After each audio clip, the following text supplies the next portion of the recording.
Good morning, good evening, good afternoon, or whatever time of day it is. Welcome to another Wiener Wanderland video. Today we are going to the 3rd district, aren't we? We are. And we're going to see the Wiener Linien Remise video. Remise. We're going to see the Remise Museum, where basically Wiener Linien keep all their old trams, buses, and a few other bits and pieces as well. So come on. Are you ready for this?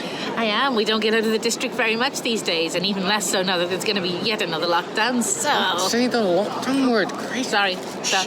We don't mention. We don't mention. You know what? Yeah. Anyway, on with the video.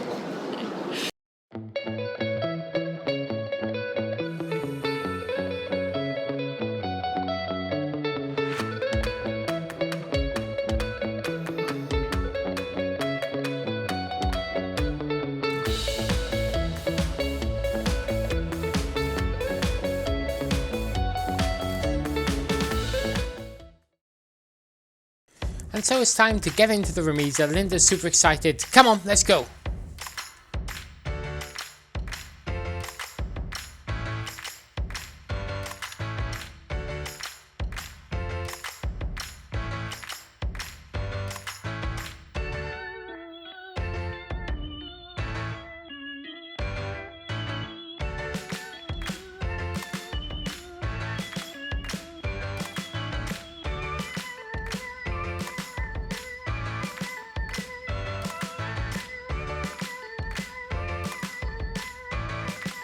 The trams here are all laid out in chronological order, and the first one you'll start with is this wonderful horse-drawn tram, although let's face it, wasn't very good for the horses.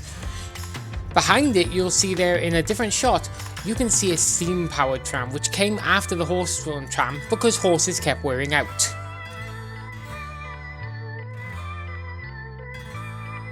Of course, as trams became electric, so did the many problems that came with it, and this is a wonderful example of trying to fix a problem that came up from the original electric trams. Now, the original electric trams were all open cabbed at the front, which meant the driver had a wonderful time in summer, but in winter it was cold, it was wet.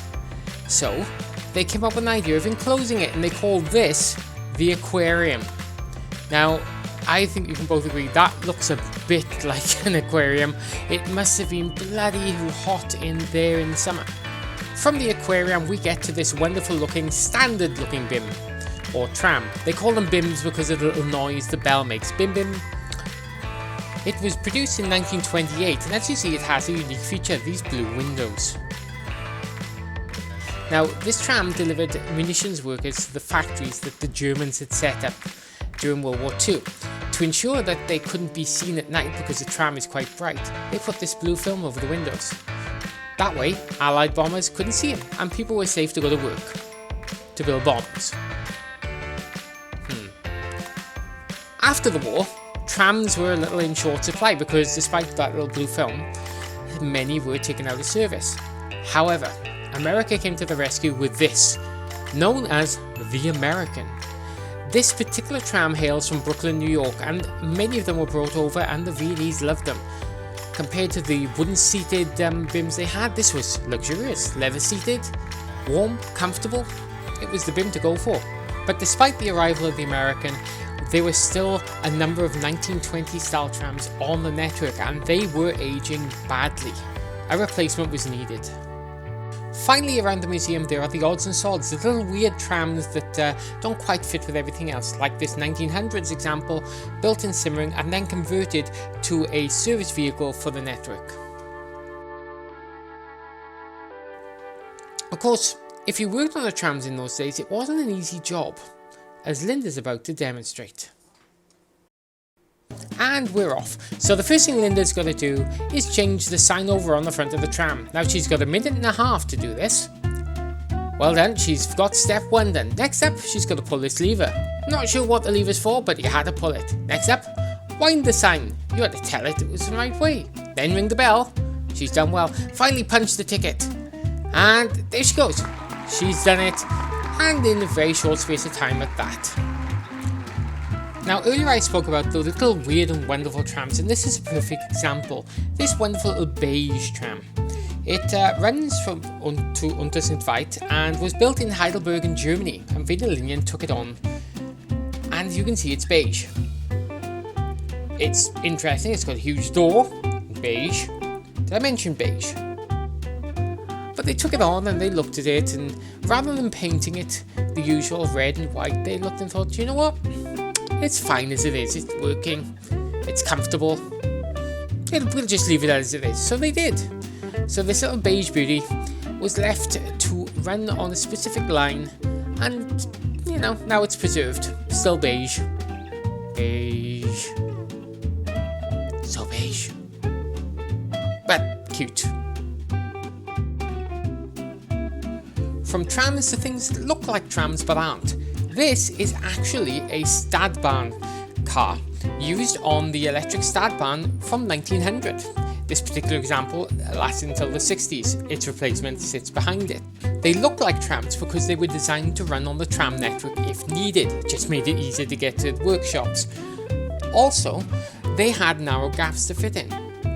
The Stadtbahn would soldier on until 1989 when the last two lines closed down and became part of the now U6. Which brings us to the U-Bahn era.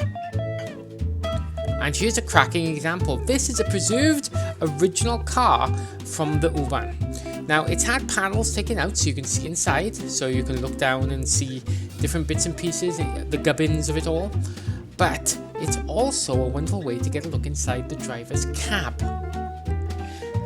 These silver arrows, yes, that's what they were called despite their brick-like shape, ran on the original U-Bahn on the U1 in 1972 and continue to run today. And here's the driver's cab. Kinda looks like fun. I wouldn't mind to go on that, don't you think? And so I did. Yes, the Remise has its own U-Bahn simulator, a full-size room where you can get an idea of what it's like to be an U-Bahn driver. Here, you can see, I am driving on the U1 line. It's highly realistic and it's been filmed from the driver's cab point of view, and all you have is a chair, a box of switches to your right, and a joystick to your left. Now, you can see that I have a green light in front of me. That means I'm going the correct speed, which at this point is 0. Oh, I've moved. Oh, no, too fast. See, I moved. And this is where you have to wait until you get someone running for the train so you can move off. Look, here they come. Look, someone's running for the train, running. Oh, I'm sorry, we're leaving. In all honesty, actually this is really good fun, but it's a lot more difficult than you think. Your job is to use the control stick to bring the speed to match the red arrow and keep the light green. Now, the simulator is really realistic, and as you come out into the bright light of the U1 here next to the UN Centre, it's actually really, really cool. And it turns out I have a knack for this.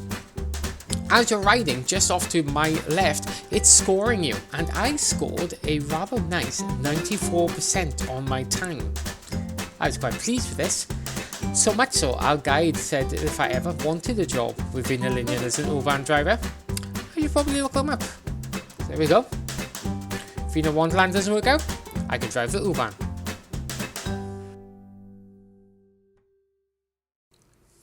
From U-Bahn, we turn back to trams, or rather, the beginning of the end of the line for some trams. Yes, by the 1960s, buses were all the rage. They were cheaper to run, they were lighter, and required less infrastructure on the roads. So trams like this one heading to Südbahnhof, started to fall out of fashion. So this was the 13 route, and it was soon replaced by the 13A. Replacing the tram, the number 13 bus. This wonderful double-decker. Now, double-deckers were a little bit of a rarity on Viennese roads, specifically because there are a lot of low bridges, and so it had this R on it, which means you needed a restricted license. So, whilst you had a restricted license, the route for the 13A had to be meticulously designed to avoid low bridges and other such diversions. So it kind of got a bit difficult, and the double-decker, despite being popular with passengers, fell out of fashion. So the move to smaller, more conventional sized buses were inevitable, but there were still parts of the city where even these buses were too big. Hence we have this. Built by Steyr, this is an example of a bus that would have run around the Innenstadt. Now the Innenstadt is very old and the streets can be very tight. And this was Steyr's example. Oh boy, it's certainly interesting. As you can see, it's got its own little driver's cab to itself. It's got a low floor. And it looks like something that should be operating at an airport, but it ran around the Innenstadt, making sure that you could get around without needing the U-Bahn. It's cute, I think. Linda thinks it's cute. As you can see, it's called the City Bus. And Linda loves it. I guess someone has to.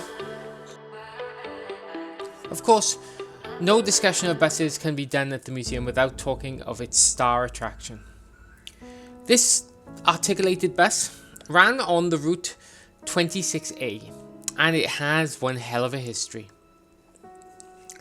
Just before 5 AM on a warm August morning in 1976, the 26A was crossing the Reichsbrücke Bridge when disaster struck. The bridge collapsed out of nowhere. Fortunately, it was early and only a few vehicles were on the bridge, but everyone was plunged into the Danube. The bus was very lucky, and it actually stayed on the base of the bridge, which kept it above the water, saving the driver's life. The bus itself was probably going to be a write-off, or so you'd think. But Wiener Linien never let anything go to waste, and they recovered the 26A, recabbed it, repaired it, and she re-entered service just a few months later.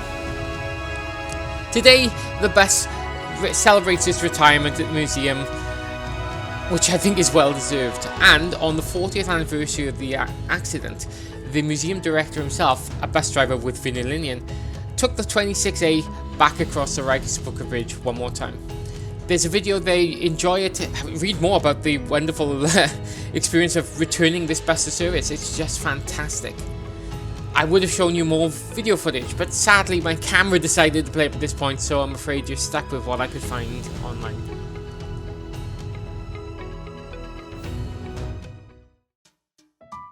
And that's it. Sadly, as I said, I would show you more footage, but the camera decided to play up.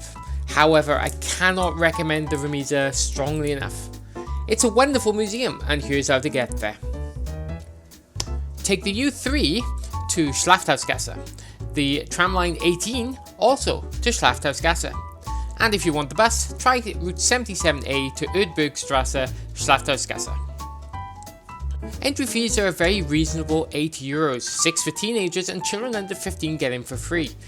We got in for free again with our Niederösterreich cards. They didn't sponsor the video, we're just happy to have them. Finally, it's important to note that the museum doesn't open every day, and due to COVID at the moment, it is currently only open on Wednesdays between 9 and 6 and Saturday and Sunday between 10 and 6.